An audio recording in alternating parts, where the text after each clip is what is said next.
Syempre puwang. I mean, alam pa naman ito yung buong January kinulang din talaga. Siguro,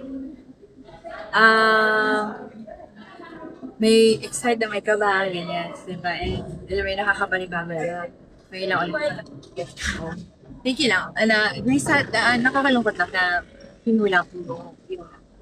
Parang part of you ba parang gano'n it feels good to be back or yung dahil sa setback nung loss medyo natabong? Paano sa'yo mo tinake yung first game mo back here sa Philippines? Actually, wala namang pressure or wala naman natin iniisip talaga.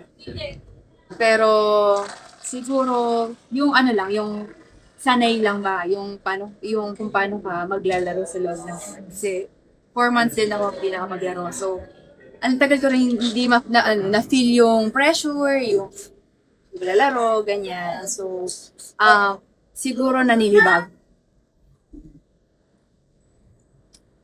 Gano'n ka big deal lang din na kumpleto na ulit yung Creamline. Ang tagal din hinahanap din ng mga tao. Siguro kayo rin yung original core. Kamusta lang yung kumbaga reunion na ulit? Um, Actually, nung start ng training, nakaka-excite na lahat. Kompleto na kami, ganyan. Tapos, ayun, hindi nga namin alam kung paano mangyayari, kung sino yung first six or ano yung itatakbo mo yung training namin. Pero, ngayong game naman, sad talaga na kinulang kami lahat. Pero alam naman din namin na yun nga, tagal na namin magkakasama, magkakakilala. So, alam din namin na makakabawi kami next. Pero paano lang yung naging process ng pagbabalik mo, no? Since sabi mo rin na career threatening na yung iniinda mo.